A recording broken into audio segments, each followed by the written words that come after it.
सभी को प्रणाम नमस्कार। आज का विषय हमारा केला रहेगा। केले में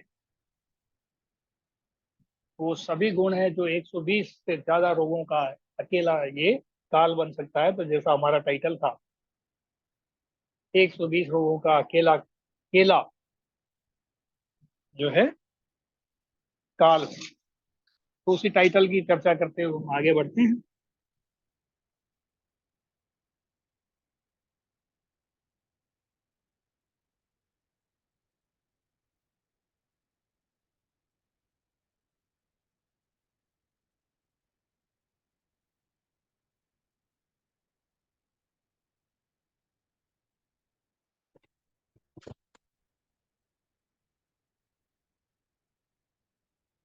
तो सभी को प्रणाम नमस्कार। केला या कदली, कदली भी इसे कहा जाता है आयुर्वेद में। तो कदली शब्द का इस्तेमाल भी हम कर सकते हैं। और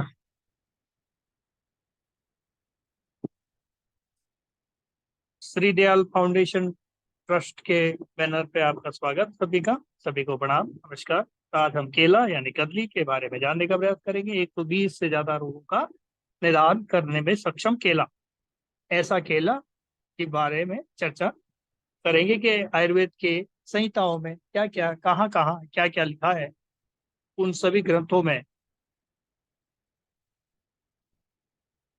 जो महर्षि ने बताए हैं केले के बारे में, वो सारी बातें आज हम जानने का प्रयास करेंगे। एक बार सभी को नमस्कार प्रणाम। शुरू कर।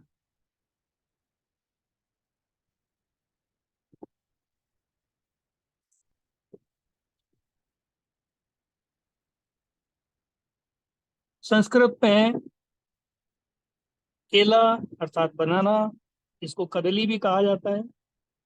अंशुमति फला, ये भी एक नाम है, अंशुमति फला। दूसरा मोचा, वारणा, अंबुसारा, ये सभी नाम आयुर्वेद में वर्णित हैं। इस तरह के नाम, कई नाम हैं और भी, लेकिन मैंने आपको इनमें से कोई आपको नाम सुनने में आ जाए तो आप चौंकिएगा मत, है ना। ये हमारे देश में भी बोले जाने वाले नाम है, विदेशों में नहीं। ठीक है।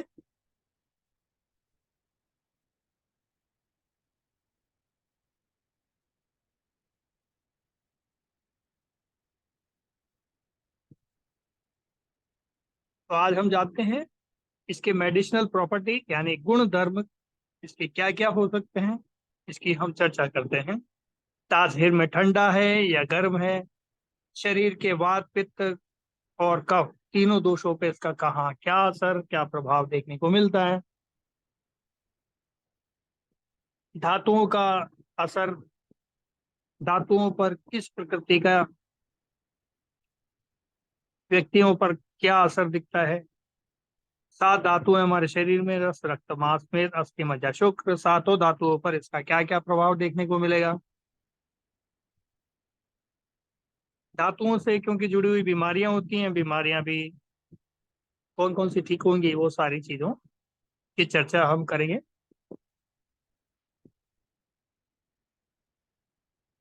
कफ पित्त वात कौन सी प्रकृति वाले को फायदा करेगा, ये कौन सी बीमारियों में किस तरह से, उसका आधार आयुर्वेद की में क्या बताया गया है, वो सारा देखने का प्रयास करेंगे।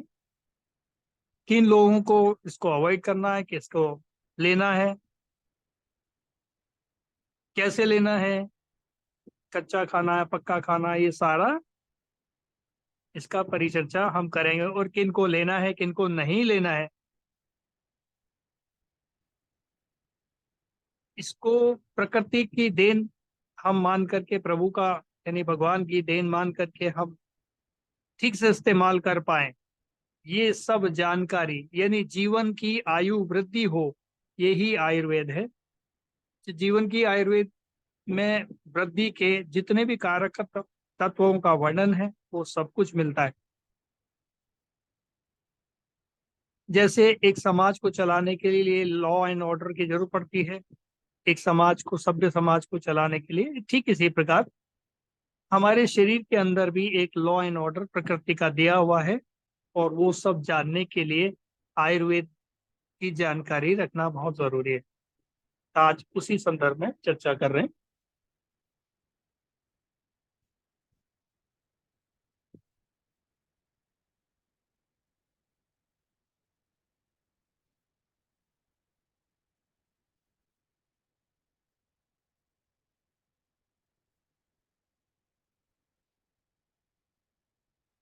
तो इसका आयुर्वेद के अनुसार क्या क्या वर्णन बताए गए हैं, इस पर हम चर्चा करते हैं कि इसका स्वाद कौन सा है, रस कौन सा है। तो रस इसका क्या बताया, मधुर, मीठा, जैसा कि आप स्क्रीन पर देख पा रहे हैं।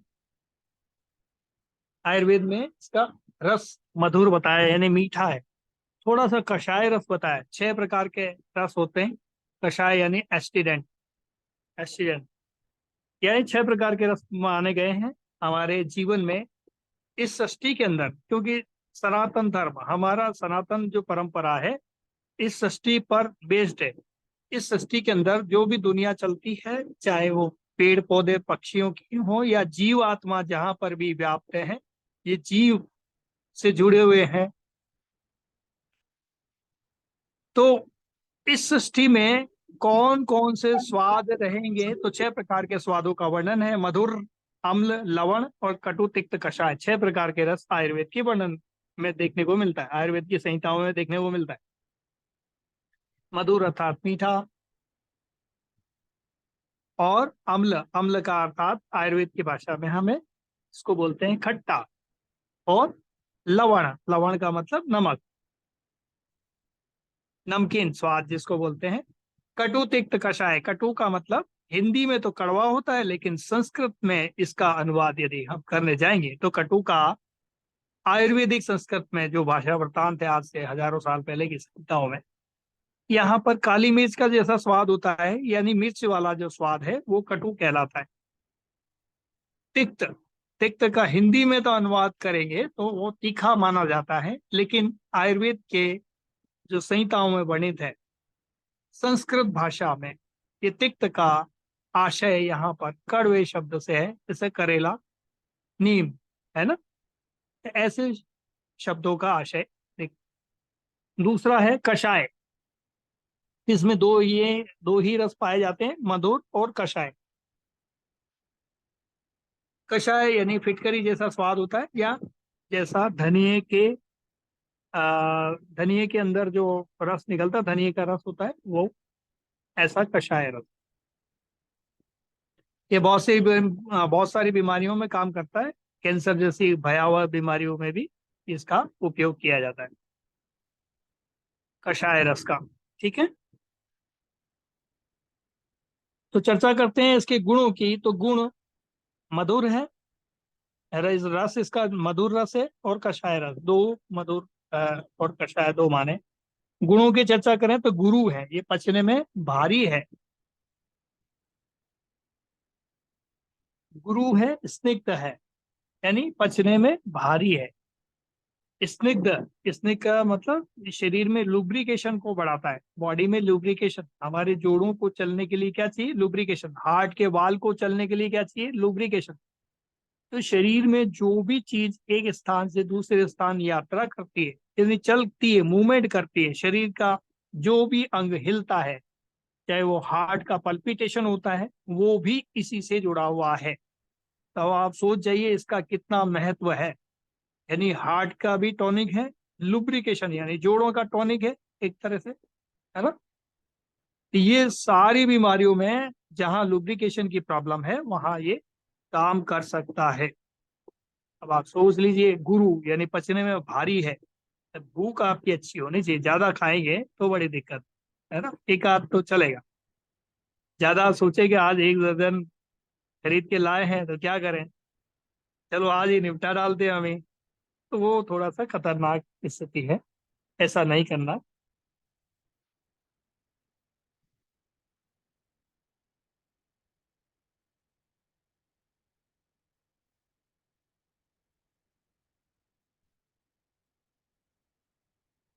तो पचने में भारी है, समय लगता है पचने में, तासीर यानी वीर्य। वीर्य वीर्य का असर होता है आशय। वीर्य से, वीर्य का मतलब एक जो हिंदी में जो वीर्य होता है वो पुरुषों का वीर्य होता है। और ये यहाँ पर जो हमारे यहाँ जो संस्कृत भाषा में, आयुर्वेद में वीर्य की भाषा है वो तासीर से लिया गया है। उर्दू में तासीर कहा जाएगा और संस्कृत में वीर्य यानी आयुर्वेदिक भाषा में से वीर्य कहा जाएगा। तो शीत वीर्य और उष्ण वीर्य है ना। तो वीर्य दो मुख्य प्रकार के पाए जाते हैं। शीत वीर्य यानी ठंडी, और उष्ण यानी गर्म तासीर। और अनुष्ण और अनुष्ण भी बोला जाता है कई बार। अनुष्ण, अनुष्ण कई बार शब्द आता है तो उसको मान के चलिएगा ऐसा, यानी गर्म जो है तासीर उससे कुछ ठंडा तो है लेकिन गर्म भी है। अनुष्ण, अनुसरण करने वाला, गर्म यानी गर्मी की ओर अनुसरण करने वाला अनुष्ण कहलाएगा। ठीक है। अनुशीत यानी शीत यानी ठंडे की तरफ अनुसरण करने वाला। ठीक है। वात पित्त शामक, वात पित्त और कफ। वात और पित्त और कफ ये तीनों देखते हैं आयुर्वेद के लोग। तो वात की लगभग 180 से 100 बीमारियां हैं। और पित्त, पित्त में 40 से 48 आयुर्वेद में खतरनाक वाली बीमारियां हैं। ये क्या कर रहा है, वात और पित्त की सारी बीमारियों को उड़ाने की ताकत रखता है। मतलब आप खाना बंद करके केवल ये केला खाना शुरू कर दें, ये वात और पित्त की बीमारियों को साफ कर देगा। क्या क्या हो सकते हैं, जोड़ों में दर्द है, अभी और भी डिफाइन करता हूं मैं। ये कफ को बढ़ाता है। ठीक है। तो वात और पित्त को कम करेगा। जिन्होंने आयुर्वेद की क्लास अटेंड की है तो उनको तो पता है वात पित्त कफ क्या है, लेकिन फिर भी मैं थोड़ा बता देता हूँ। वात पित्त की प्रकृति है उनके लिए तो बहुत अच्छी औषधि है। अब ये जानना कि आपके लिए आपकी कौन सी प्रकृति है, उसके लिए जब हम प्रकृति की क्लास शुरू करेंगे तो उसमें आप जान पाएंगे। लेकिन थोड़ा थोड़ा मैं बता देता हूँ, उसके कुछ लक्षण हैं जिनको हम स्पष्ट कर पाएंगे। राइट।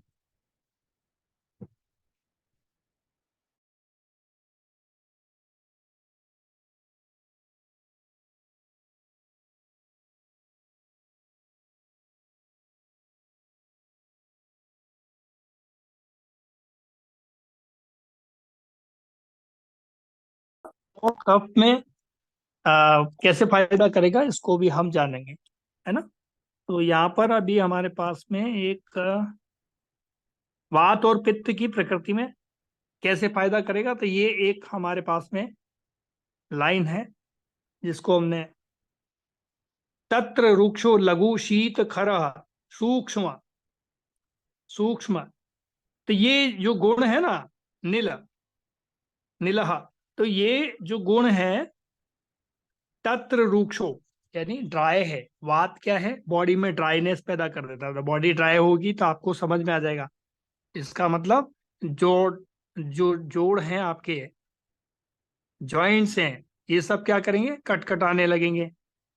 सूखा जो चीज चलती है तो कटकटाता है ना, लुब्रिकेशन की कमी हो जाती है, तो ये उसको ठीक करेगा।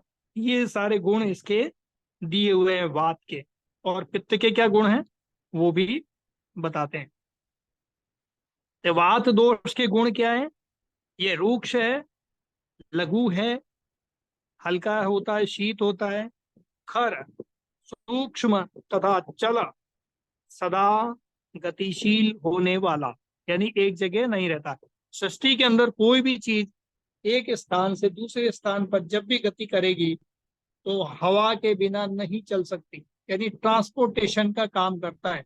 ऐसे ही बॉडी के अंदर या बॉडी के बाहर, शरीर के अंदर हो या शरीर के बाहर, तो आयुर्वेद मान के चलता है कि किसी भी ट्रांसपोर्टेशन का कोई भी काम होगा, या किसी रोग को एक जगह से जाना या दूसरी जगह पर जाना, या न्यूट्रिशन वैल्यू का एक जगह से जाना दूसरी जगह से जाना, वात के अंतर्गत आता है। है ना। वो आयुर्वेद में कभी भी ऐसा नहीं होता कि कैंसर की दवा कौन सी होती है। अब कैंसर उस समय होता ही नहीं था, शब्द को जानते ही नहीं थे आयुर्वेद के लोग जब ग्रंथ बने थे। कैंसर वेंसर तो हमने नाम रख दिए ना। आयुर्वेद तो ब्रह्मा जी का अवतरित ग्रंथ है, तो वो तो है नहीं, वो प्रकृति के अनुसार चलता है, वो प्रकृति के अनुसार। ये जो हमने बना लिए हैं वो अलग सिस्टम है, इसीलिए हम ज्यादा दुखी भी हैं उससे। बना तो लिए हमने।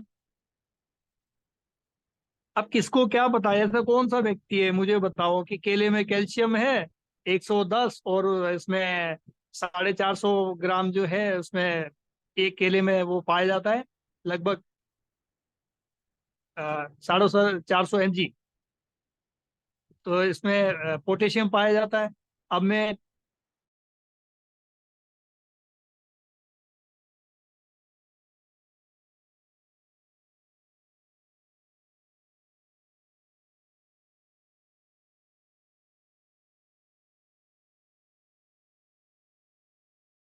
देती नहीं है ना।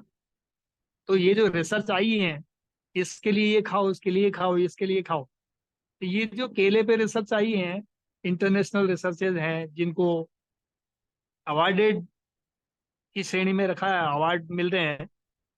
ये ऐसी विद्या हमारे कुछ काम की है क्या? नहीं है। आप कह दोगे हम तो एक भी दिन ऐसा नहीं होता कि हम शुगर तोल के खाते हो। कोई भी ऐसा व्यक्ति नहीं है अपने घर में किचन में जाके, नहीं नहीं पोटेशियम इतना होना चाहिए मेरे को, आज के लिए बॉडी में इतना चाहिए, मेरी रिक्वायरमेंट इतनी है, मेरा कैल्शियम है ना 110 होना चाहिए। ऐसा कौन सा व्यक्ति है? आप में से मैं तो नहीं कर पाता। जब डॉक्टर नहीं कर पाता तो आप कर पाते हो? आप भी कह दोगे नहीं। जो हमारे एमबीबीएस एमडी डॉक्टर्स है वो नहीं कर पाते। ऐसा कोई भी डॉक्टर नहीं जो किचन में जाके तोल के खाना खाता हो कि भाई आज मेरे को पोटेशियम इतना चाहिए, नहीं तो मेरा हार्ट गड़बड़ जाएगा, है ना। ऐसा नहीं होता ना। तो ऐसा विज्ञान हमारे काम का नहीं, इसलिए हमने कभी जीवन में अभी अपनाया नहीं। और डॉक्टर्स के स्तर ठीक है। तो हमारी विद्या की थी, दादा नानी का जो नुस्खे हैं, केला खा लो। कब बन रहा है तो केला नहीं खाना। जुकाम हो रहा है, नाक में से पानी गिर रहा है, तो खा लो केला, उसमें नुकसान नहीं करेगा। लेकिन लेकिन यदि नाक में से गाढ़ा कफ आने लगा है, कफ आने लगा है, तो कफ को बना देगा केला, ठीक है। क्योंकि नाक में से पानी गिरता है, वो वात के कारण गिरता है, ये वात को तो नाश कर रहा है। तो उस समय तो फायदा है। जब जैसे ही कोई एकदम से जुकाम लगने लगता है, भी छींके आती है गर्मी के मौसम में, है ना, तो उस समय के लिए कुछ फायदा दे सकता है। यही ही चीज को हमें समझना है कि कहाँ क्या फायदा देगा, कैसे देगा। उपयोग तो बहुत सारे कर सकते हैं हम, लेकिन कैसे करने हैं यही तो जानना है।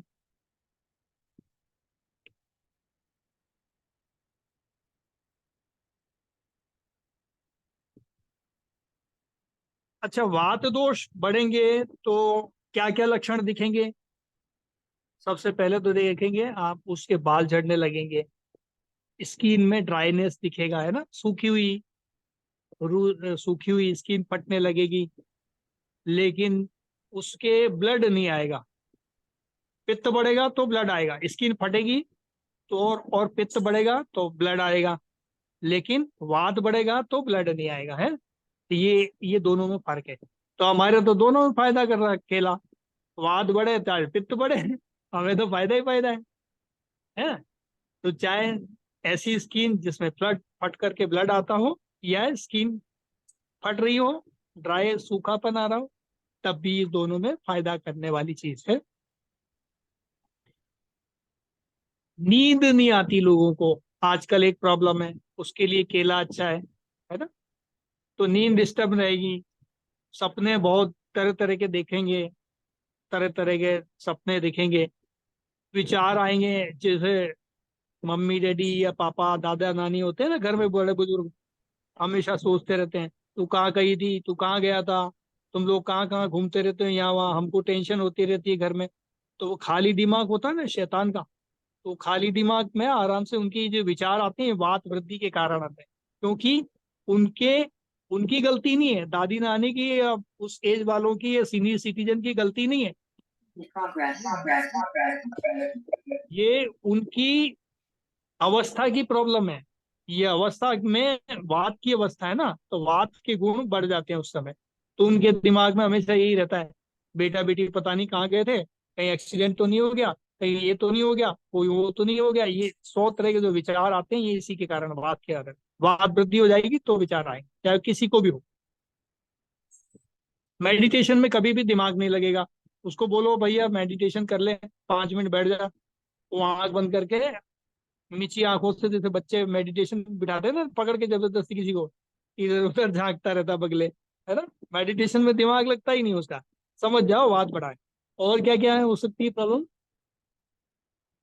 विचार, थॉट्स बहुत एक के बाद एक आएंगे।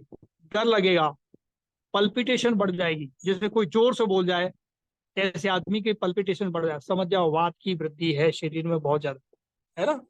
जैसे दादी नानी है, कभी अपन जोर से जाके उनके पास चिल्ला गए, उनके कान में, जैसे बच्चे चिल्लाते हैं दादी नानी चिल्लाती है, चुप हो जाओ, है। क्यों? क्योंकि वात की अवस्था है उनकी, और वात की वृद्धि हो रही है, इसके कारण उनको ये सब है ना ठीक नहीं लगता।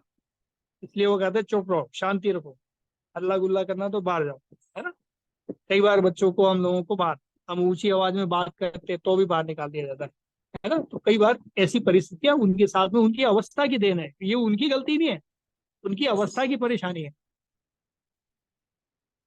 ये वात वृद्धि के कारण हुआ। थकान रहेगी बहुत ज्यादा, या जोड़ों में कटकट की आवाज आएगी, ये सब वात के बढ़ने के कारण सारे लक्षण देखते हैं। वो ये जो केला है, इसको समीर जीत कहा है। आपने सुना होगा, एक महाभारत के अंदर, रामायण में, सॉरी, इंद्रजीत कहलाता था। इंद्रजीत, है ना, जिसको मेघनाथ भी बोलते थे, ये समीर जीत है, ये इंद्रजीत नहीं है। समीर का मतलब हवा, यानी वात, वात को जीतने वाला। ये वात को जीतने वाला है, वात का हरने वाला है ना, इसलिए ये समीर जीत कहलाता है। यह समीर अर्थात वायु या वात दोष को जीतने वाला। अब जिनके पित्त दोष बड़ा है, तो उनके कारण जो भी परेशानियां आती है, वो क्या क्या आएंगी?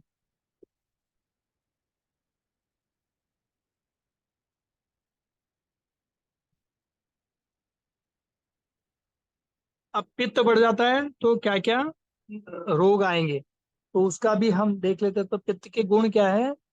तो ऐसा यहाँ पर लिखा है, पित्तम स्नेहति क्षणोणम लघु विश्रम सरम द्रवम।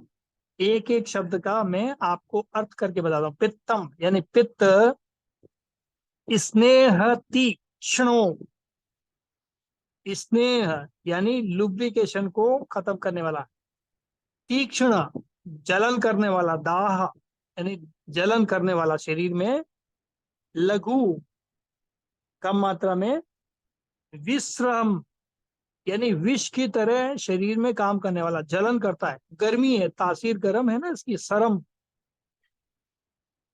तो किसी भी चीज को पिघला सकता है, क्योंकि गर्मी है, अग्नि तत्व बहुत ज्यादा है। तो ये इसके गुण में क्या क्या मानेंगे?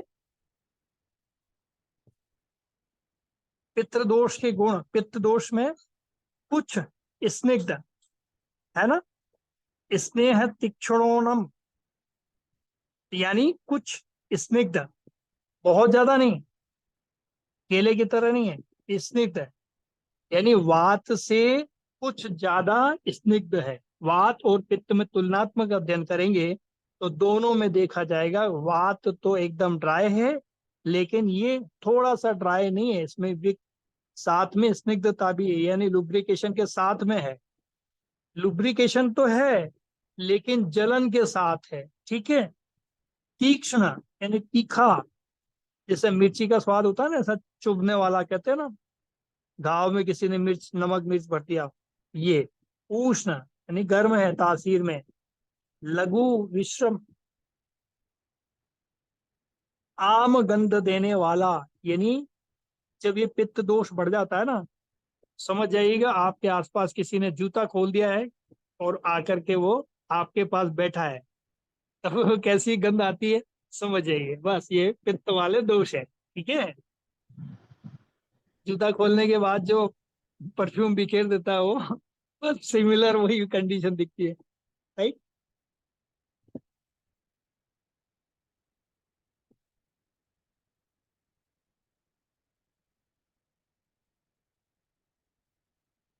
या जलन है, और क्या है, बर्निंग सेंसेशन कहीं भी दिख रहा है उसको, रात को पैरों के तलवों में जलन होना, या दिन में कहीं भी हथेलियों में तलवों में जलन होती है अक्सर कर, ये बर्निंग सेंसेशन कहीं भी है। ऐसे लोगों को पसीना भी बहुत ज्यादा आता है ना, स्वेटिंग्स होती है। तो ये बहुत ज्यादा गुस्सा आएगा, इरिटेशन बहुत ज्यादा रहेगा, इरिटेट जल्दी हो जाते हैं ऐसे लोग, है ना, बहुत जल्दी नाक पे, ऐसा समझ लो वो पेट्रोल बम है राइट, थोड़ी सी किसी ने भड़काया उसको, और पेट्रोल पंप होता है ना, एक तो पेट्रोल पंप होता है, वो लोग होते हैं पेट्रोल बम, बम फटने को तैयार रहता है ना ऐसे, तो वो जरा सी थोड़ा सा उनको कोई छेड़ दे, कि स्वभाव में उनकी इतनी खतरनाक इरिटेशन हो जाती है। तो इसको कम करने के लिए ये बहुत अच्छा फल है, यानी इतनी सारी बीमारियों को कम कर सकता है। अब दुनिया में कोई उपाय है उसका, इरिटेशन को कम करने वाला? कोई उपाय नहीं, किसी के पास कोई दवा नहीं है, लेकिन आपके पास है, राइट। गुस्से को कम करने की कोई दवा है नहीं है, यहाँ पर है आपके पास। तो कम क्वांटिटी में बार बार सेवन करने से ये फायदा करेगा, लेकिन अब इसको क्या है, ये गुरु है, पचने में भारी है। आप सोचोगे चलो मेरे को ये सारी बीमारियां हैं, मैं तो ऐसा करता हूँ, आज एक दर्जन केले ले खा लेता हूँ। नहीं नहीं नहीं, बहुत खतरनाक बीमारियां हो जाएंगी, तो कभी ऐसा प्रयोग नहीं करना, राइट। ये गुरुतरम, यानी भारी में भी भारी है पचने में, है ना, इसलिए गुरुतरम बोला है इसको। यानी एक तो गुरु है लिखते हैं शब्द, यानी भारी, गुरुतरम यानी भारी में भी भारी पथ्यम च मंदा नते, है ना, तो पथ्यम यानी ये गुरु पथ्यम खाने योग्य तो है, लेकिन भारी है। इसके साथ में मंदा नले, यानी आपकी भूख कम करता है, भूख लगने की प्रक्रिया को कम करता है, मंदाग्नि को कम करता है। ठीक है, आपकी पाचन शक्ति को घटा सकता है ज्यादा मात्रा में खा जाओगे तो, राइट। इसलिए इसको कहा है पचने में भारी है। हाँ, उन लोगों को लिए अच्छा है जो भुक्खड़ लोग हैं ना, जो एकदम टूट के पड़ते हैं कि मुझे तो खाना है, तुरंत खाना है, तो जिनको ज्यादा भूख लगती है उनके लिए अच्छा है, वो तो खा सकते हैं।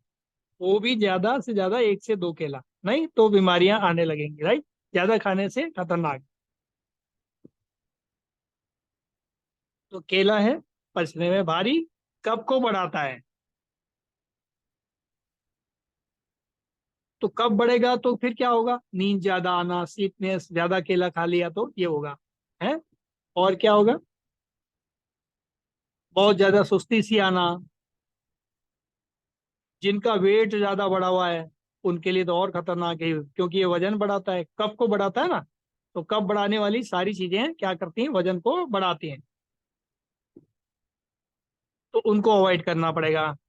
लेकिन जिनको बीमारी है वो कम मात्रा में ले सकते हैं। जिनको सर्दी खांसी दमा अस्थमा इस टाइप के लोग हैं उनको भी इसका परहेज करना पड़ेगा, राइट, उनको ये खाना ठीक नहीं है उनके लिए, या तो अवॉइड करें या कम मात्रा में लें। सुबह 6 बजे से, यानी सूर्योदय से 4 घंटे का समय, सुबह 6 से 10, यदि 6 बजे अपन सूर्योदय मान लें, क्योंकि भारत देश है, ये जो लेक्चर चल रहा है इसको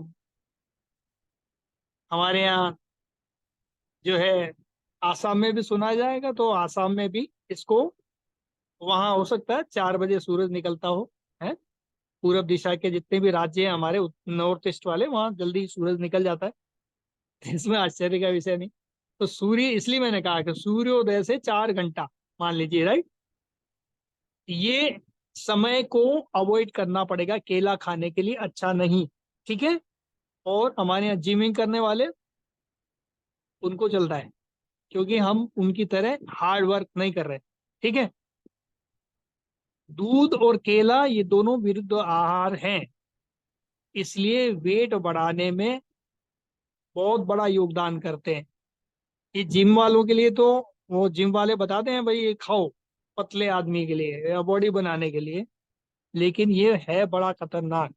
ये विरुद्ध आहार है, आयुर्वेद के दृष्टिकोण में ठीक नहीं है। इसलिए सुबह 6 से 10 के बीच में इसका सेवन नहीं करना।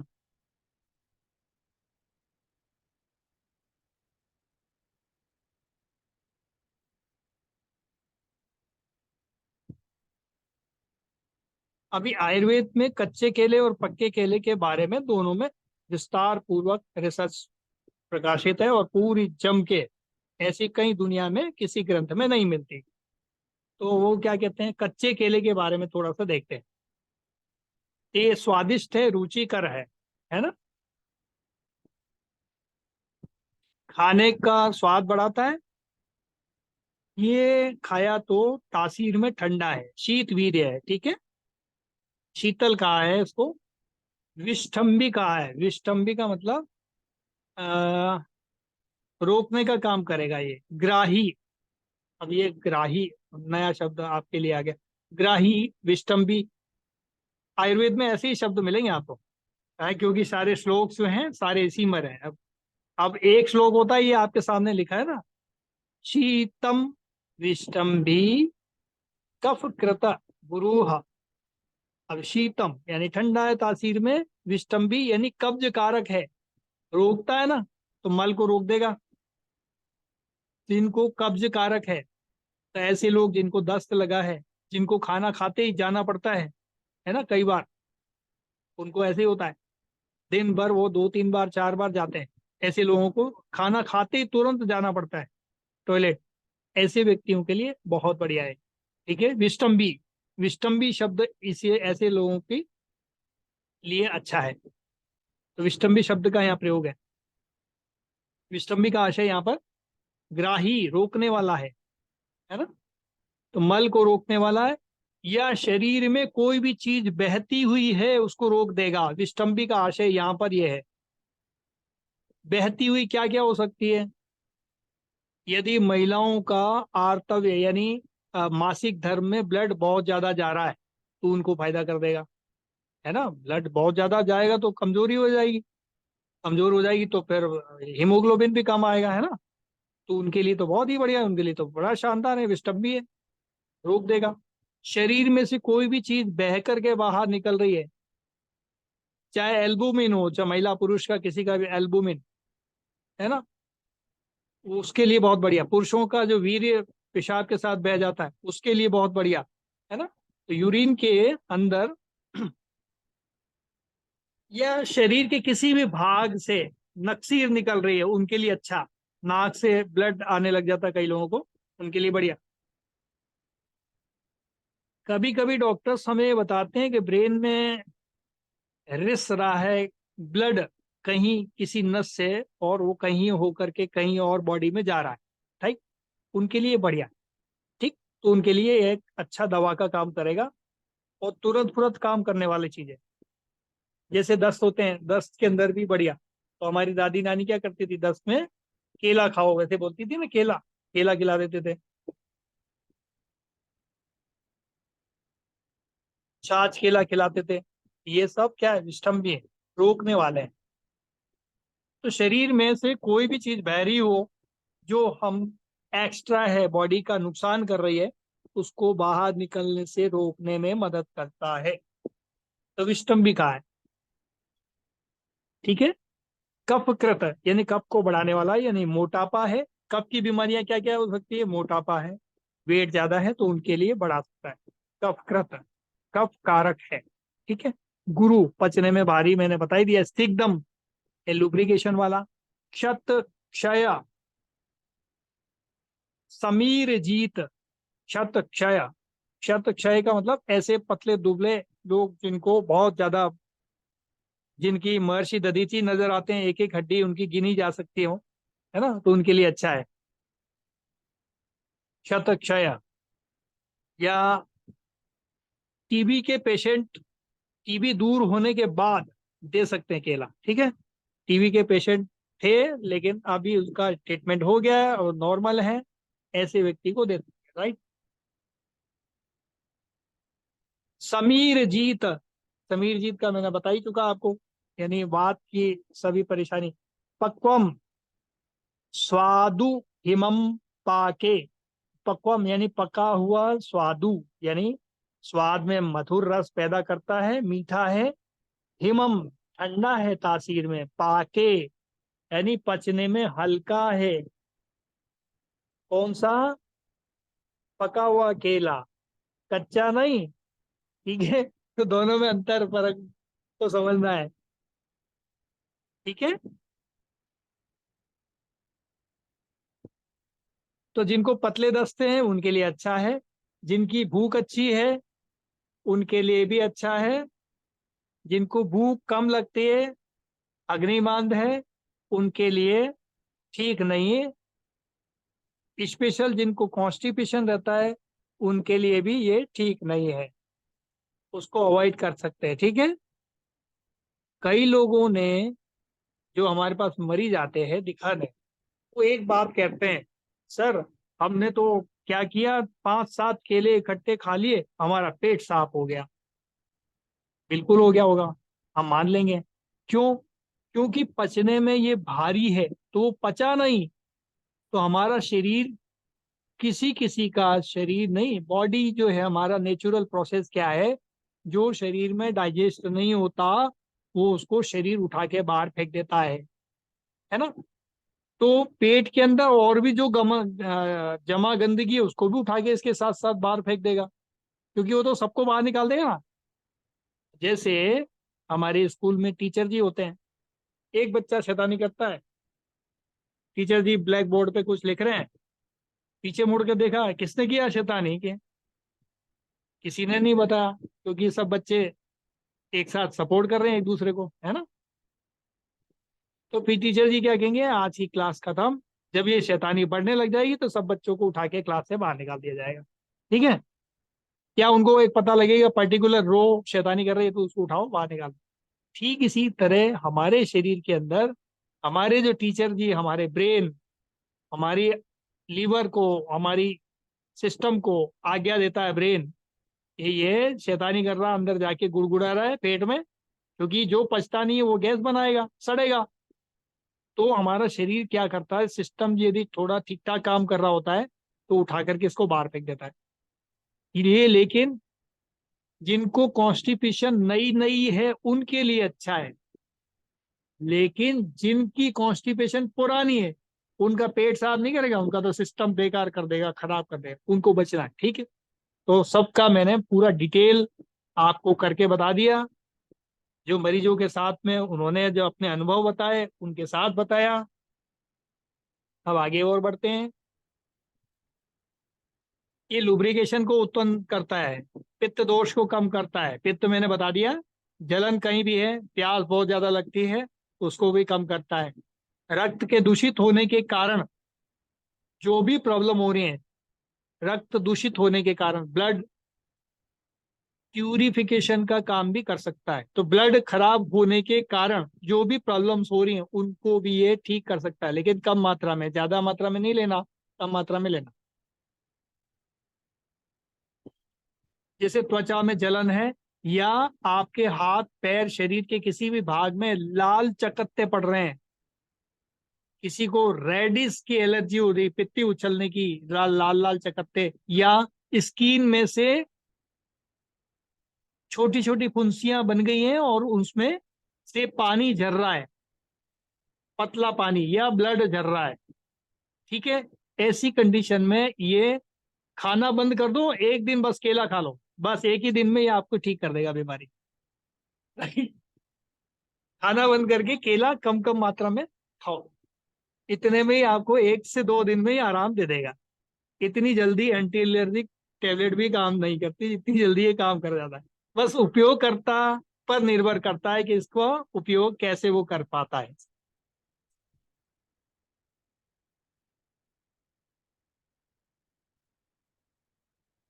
तो हमने बताया कि खून खराब होने के कारण जो भी तकलीफ होती है, रक्त पित्त विकार, किसी भी मार्ग से शरीर का ब्लड आना, उसको भी रोकने का काम करता है।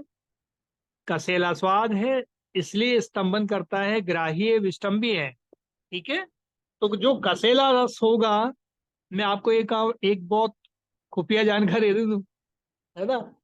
ये जो है ना कसेला रस होता है ना, जिसमें भी पाया जाएगा वो सब के सब आपकी जो केले वाली प्रॉब्लम है ना, जैसे उसको कसेला रस विस्टम भी होगा हमेशा। ठीक है। ये कसेला रस हमेशा के हमेशा आपके अंदर से जो भी ब्लीडिंग हो रही है, ये सब पे वही काम करेगा जो केला कर रहा है। ठीक है।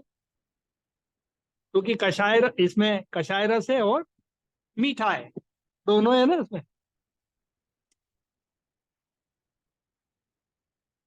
अच्छा, ये सब लिखा कहाँ है? तो भाव प्रकाश निघंटू करके ग्रंथ है, तो महर्षि निघंटू हुए, उन्होंने एक ग्रंथ लिखा, भाव प्रकाश निघंटू, उसके अंदर इसका वर्णन मिलता है। ठीक है। उसमें भी इसको समीर जीत कहा है, शत क्षय, समीर जीत शब्द का इस्तेमाल किया है। ठीक है।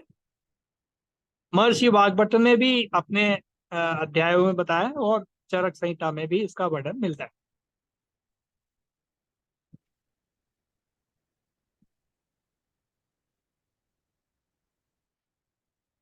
शरीर में थकान है, कोई इंजरी हुई है और ट्यूबरक्लोसिस जैसी कोई तकलीफ है, उस सब में फायदा करेगा। ठीक है। तो कहीं इंजरी हुई है तो आपके घाव भरने में सहायक है, प्लस अच्छा, डायबिटीज वालों को भी फायदा करेगा। अब आप कहोगे कि डायबिटीज वालों को फायदा करेगा तो हम तो 1 दर्जन खा लेते हैं इकट्ठा। नहीं नहीं, बहुत खतरनाक स्थिति कर देगा। राइट। ऐसा नहीं करना। कम मात्रा में डायबिटीज जो कफ, ऐसी डायबिटीज जिनके रिसेप्टर रिसेप्ट नहीं करते, डायबिटीज के कई कारण है ना। तो जिनमें से रिसेप्टर रिसेप्ट नहीं कर रहे, इसका मतलब बॉडी में टॉक्सिक मटेरियल जिनके ज्यादा जमा है, ऐसे लोगों को फायदा कर सकता है। या फिर जिनके बॉडी के अंदर ब्लड में बहुत ज्यादा जलन या हार्मोनिकल डिसऑर्डर्स हुए हैं जिसके कारण डायबिटीज हुई है, तो उनके लिए फायदा है। ठीक है। या जिनके इंसुलिन कम मात्रा में बनता है, उसमें कुछ हद तक ये फायदा करेगा। ठीक। तो सबके कारण अलग अलग है, डायबिटीज वाले प्रयोग ज्यादा करें ना। हाँ, आधा केला ठीक है, खा लो, कोई दिक्कत नहीं, है ना। जिनके इंसुलिन लग रहा है वो बिना डॉक्टर के सलाह के नहीं ले, क्योंकि मधुर रस से मीठा है, लेकिन कषाय रस भी है, इसलिए इसको बैलेंस कर देगा। ठीक है। कर तो देगा, लेकिन ज्यादा मात्रा में नहीं लेनी। जो टेबलेट पर है उनके तो चल जाएगा, इनको इंसुलिन लग रहा है, किसी के 40, किसी के 50, किसी के 60, नो, उनके लिए अलाउ नहीं। तो बिना डॉक्टर के सलाह के हम अलाउ नहीं कर सकते। राइट। आगे बढ़ते हैं।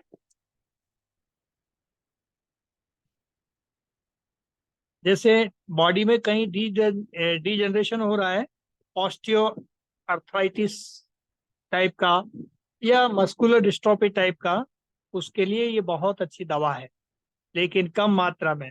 मस्कुलर डिस्ट्रोफी में अच्छा प्रयोग कर सकते हैं। बस शर्त वही है, भूख अच्छी होनी चाहिए मरीज की। भूख अच्छी नहीं है तो पहले भूख बढ़ाने का काम किया जाए, फिर ये दवा इस्तेमाल की जाए। इसको दवा के तौर पे इस्तेमाल करिए, कम कम मात्रा में करिए तो फायदा करेगा, मस्कुलर डिस्ट्रोफी में काम करेगा। जोड़ों के दर्दों में भी फायदा करेगा, कटकटाट करके आवाज आती है उसमें फायदा करेगा।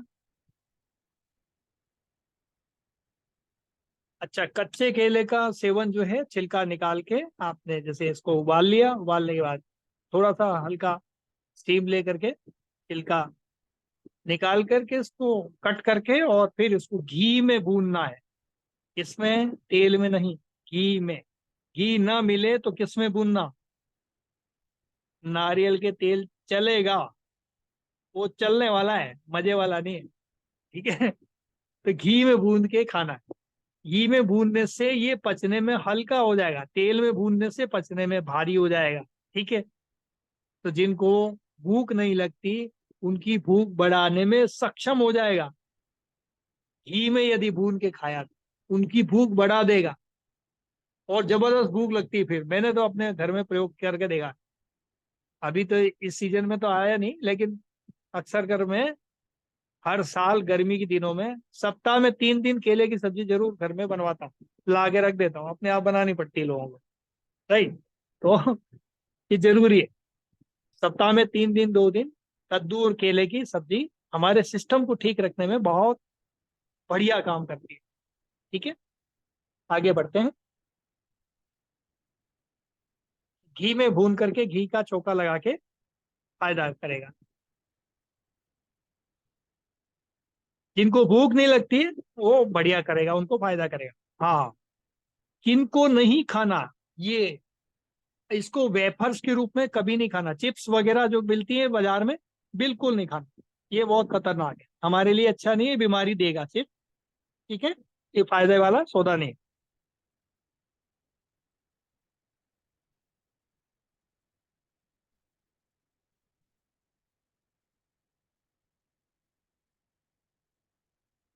तो अभी तक हमने क्या किया? कच्चे केले के बारे में जाना। अब हम थोड़ा पके हुए केले के बारे में जानते हैं। ठीक है। इसको भी स्वादिष्ट रुचिकर कहा है, इसकी अभी शीतवीर्य है, ठंडा है। इसको वृक्ष कहा है, तो वृक्ष का मतलब होता है आयुर्वेद में वीर्यवर्धक। जिन पुरुषों का, जिन जोड़ों का, विवाहित जोड़ों का शादी तो हो गई लेकिन बच्चे बच्चे नहीं होते हैं, है ना, या रिपोर्ट में जिनके ये आ जाता है कि इनका वीर्य कम है या वीर्य में शुक्राणुओं की कमी है, तो वीर्यवर्धक इसको बताया गया है। ठीक है, वीर्यवर्धक है, वही ध्यान से खाना है। बीमारी है, वीर्यवर्धक तो है, लेकिन भूख यदि किसी की कम लगती है तो उसको कम कम मात्रा में, भले ही 1 1 घंटे से 2 2 घंटे से 2 2 पीस खा लें, लेकिन एक ही बार में 2 4 5 केले नहीं खाना। ठीक है। तो इसका प्रयोग इस तरह से करके खाना बंद कर दो, रोटी बंद कर दो, और शानदार काम करेगा ये। फिर तो ये गजब का। रोटी चपाती बंद करके इसको कम कम मात्रा में लें तो बहुत फायदे की सौदा है इन सारी बीमारियों में जिनमें मैं बता रहा हूँ। तो ये वृक्ष है, वीर्यवर्धक बताया गया है ना। यहाँ जैसा हमारे श्लोक में भी लिखा है, पक्वम साधु, यानी पका हुआ केला, स्वादु यानी तासीर में, हिमम ठंडा है, स्वादु यानी मधुर है, मीठा है, स्वाद बढ़ाता है। पाके स्वादु वृक्षम, तो ये वृक्षम यानी वीर की वृद्धि करता है। और ब्रहणम, मैंने आपको आयुर्वेद जब पढ़ा रहा था तो हमारे जो विद्यार्थी हैं उनको मैंने ग्रहणम शब्द पढ़ाया था। तो वो ये ग्रहणम कार्य है शरीर में, क्या कहेंगे, पुष्टिकर बोल सकते हैं, और तो क्या। यानी जो जो बीमारियां ग्रहणम से ठीक हो सकती है ना, वो सब इससे ठीक हो जाएंगी। ठीक, आगे बढ़ते हैं। शुक्र धातु को बढ़ाता है। 7 प्रकार की धातुएं होते हैं, रस रक्त मांस मेद अस्थि मज्जा शुक्र। तो शुक्र धातु को ये बढ़ाता है। जो शुक्र धातु को बढ़ाएगा वो बाकी सारी धातुओं को भी बढ़ा देगा। ठीक है। तो शुक्राणुओं की कमी है तो उनको बढ़ाने का काम करेगा। महिलाओं में सफेद पानी की समस्या है, मासिक स्राव बहुत ज्यादा जाता है, उनके लिए अच्छा काम कर सकता है। उनको मदद करेगा। ठीक है, इसको बल्य और ग्रहणम करने वाला बताया है।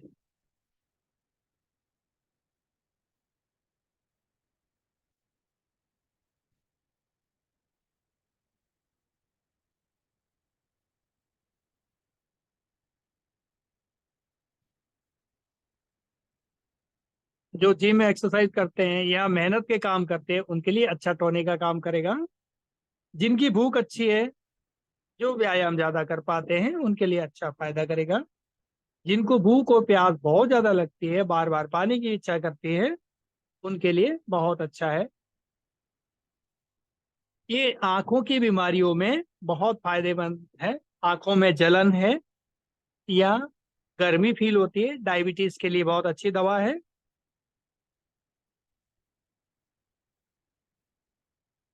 डायबिटीज की बीमारी में फिर से मैं आपको रिपीट कर दूं कि इसमें एक लक्षण पाया जाता है, जिनका डायबिटीज के कारण वजन कम हो रहा है, बस ये लक्षण याद रखिए, फिर वो बंदा खा सकता है, कोई दिक्कत नहीं। भूख लग रही है लेकिन वजन कम हो रहा है, कुछ भी खाते हैं कहते हैं अंग नहीं लगता, शरीर में फायदा नहीं करता, हमारा वजन कम होता जा रहा है और डायबिटीज है। ठीक है, ऐसे यदि लक्षण लगेंगे तो डायबिटीज को ये ठीक करने में फायदा करेगा। ठीक,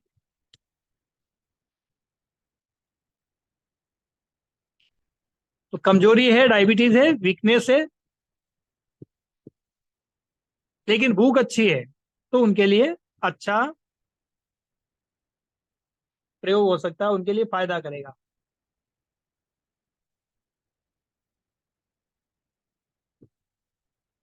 तो जो फल फायदा करेगा वो तो नुकसान भी तो कर सकता है ना। तो केले का सेवन फायदा भी है तो नुकसान भी करेगा। तो एक से दो केला ज्यादा से ज्यादा खा सकते हैं यदि आपने व्यायाम किया है तो। स्नान के बाद ही सेवन करना चाहिए। ठीक है,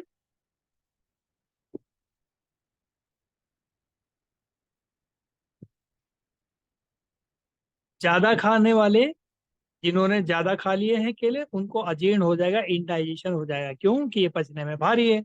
पचने में भारी है तो इंडाइजेशन हो सकता है। मरोड़ के साथ पेट में कई लोगों को दर्द की शिकायत होती है, किसी किसी को दस्त भी लग सकते हैं, लेकिन दस्त बहुत ज्यादा नहीं होते, वो एक या दो बार हो सकते हैं। ज्यादा खाने पर मरोड़ और दर्द पेट में ये शिकायत पैदा कर सकता है। ठीक है,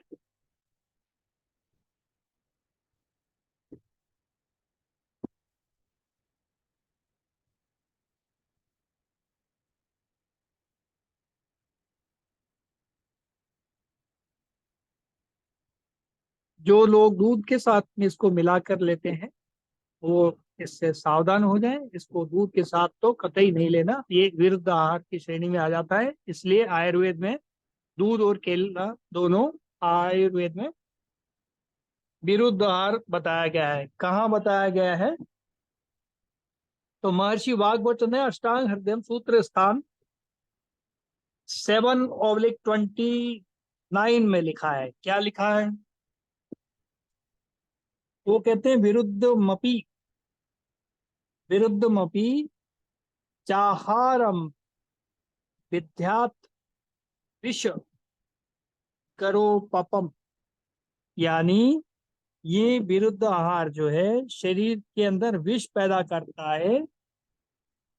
ठीक है, इस तरह से उन्होंने इसका बताया है। मेरी मर्जी से मैं कुछ नहीं बोलता, सारे सब ग्रंथों में वर्णित है।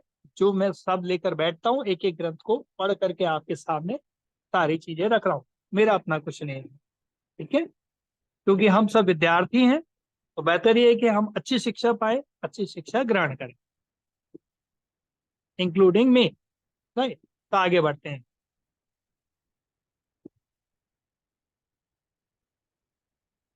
तो केला, अच्छा ये नुकसान क्यों कर रहा है? तो केला और दूध दोनों ही पचने में भारी है। तो ये क्या करते हैं, जठराग्नि को मंद कर देते हैं। तो जठराग्नि को यानी भूख को खत्म कर देते हैं आपकी। भूख को खत्म कर देंगे तो फिर क्या होगा, आप खाना भी पचाने की स्थिति में नहीं रहोगे। तो ये विरुद्ध आहार होने के कारण ये आपके शरीर की क्षमताओं को कम कर देंगे।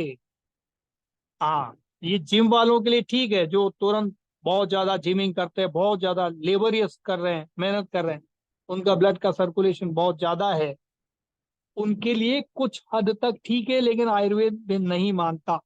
आयुर्वेद में तो साफ लिख दिया भैया, मना है तो मना है। राइट।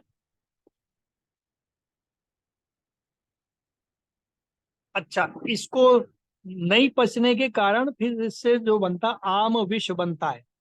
तो ऐसे जिम करने वालों को देखना, आगे जब बुढ़ापा आता है, समय आता है, इनको है ना अर्थराइटिस की बीमारियां हमेशा सताती हैं।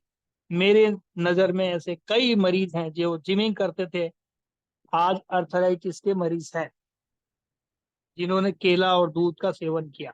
मेरे पास कई ऐसे मरीज आते हैं, राइट, जिनका ट्रीटमेंट हो रहा है। तो बेहतर ये है कि हमें ऐसी बीमारी ही नहीं पालना, क्योंकि लंबे समय के बाद में, अभी जिसका क्षणिक तो लाभ दिखता है, बहुत सी चीजें लंबे समय के बाद बहुत नुकसान करती हैं। आयुर्वेद ने बहुत सालों रिसर्च कर करके ये सारी चीजें हमारे लिए दी है। राइट। ये जो अनडाइजेस्टेड जो फूड होता है, ये सारी बीमारियों को उत्पन्न करता है और बॉडी में टॉक्सिक मटेरियल इकट्ठे कर देता है, जिसके कारण थोड़े दिनों में ऐसे ही लोगों को किडनी फेलियर्स के केसेस भी देखने को मिलते हैं। है ना? क्यों?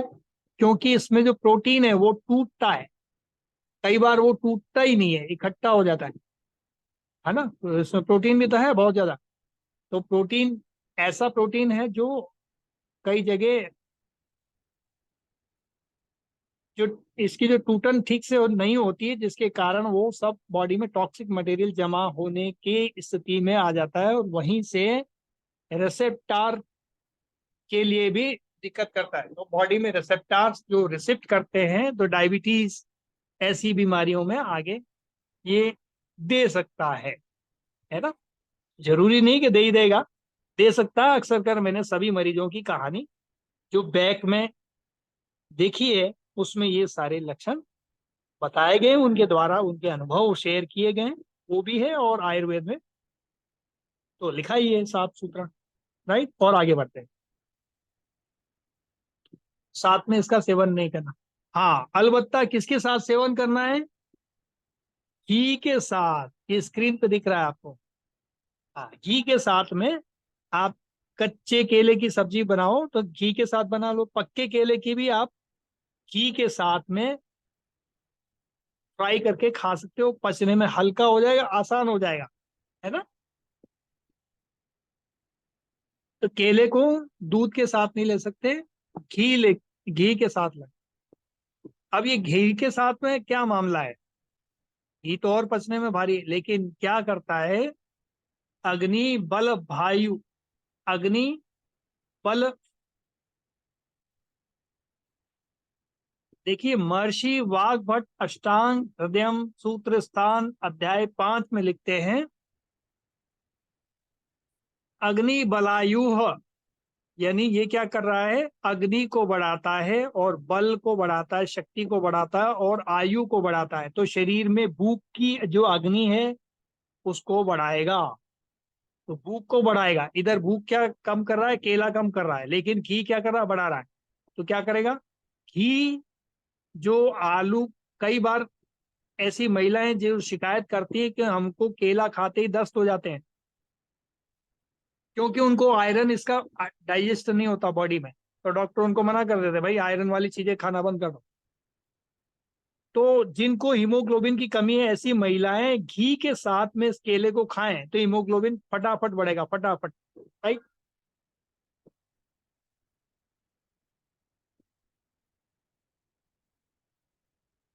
तो जल्दी जल्दी बढ़ेगा। ये मैंने आपको बता दिया। और आगे देखते हैं। ये पाचन क्रिया को भी बढ़ाएगा, और खाने के चय प्रचय को आसान करेगा। यानी भूख बढ़ाएगा, पाचन क्रिया को आसान करेगा, बढ़ाएगा, ये यदि घी के साथ में केला खाया तो।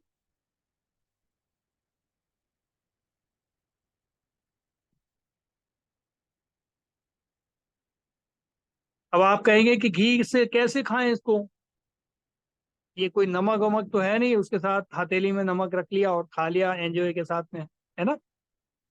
तो कैसे करना है, तो केले को क्या करना, छील लेना, छील करके या तो उसको कट कर लो, जैसे चावल को घी में घी डाल के खाते हैं ना, ऐसे केले को घी डाल करके खा लो।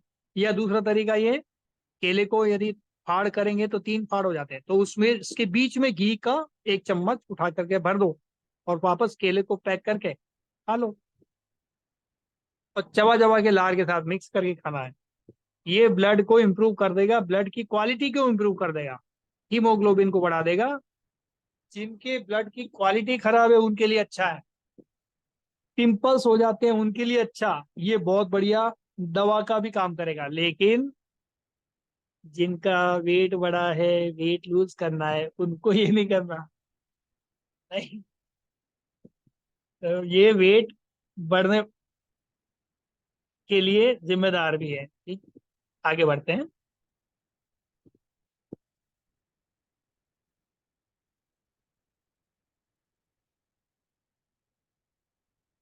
अब किसको केला नहीं खाना है,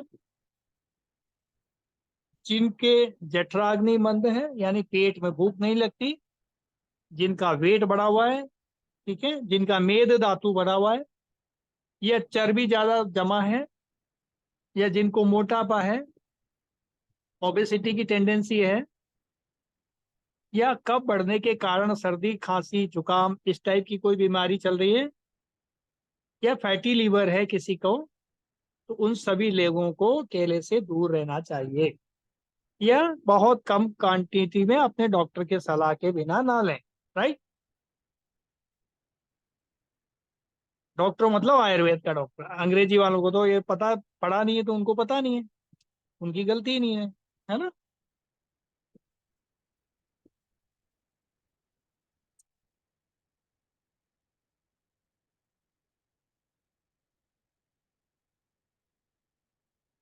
तो इसके फायदे भी हैं तो नुकसान भी हैं, हमने ये दोनों जानने का प्रयास किया, और कंपेरेटिवली स्टडी भी देखा कि कैसे कहाँ कहाँ कैसे कैसे फायदा करता है, किन किन लोगों को फायदा करता है, ये सब जानने का प्रयास किया। तो आज के कार्यक्रम में हमने ये एक बहुत अच्छा प्रयोग था, और हमने केले के बारे में जो आपको शायद जानकारी ना हो,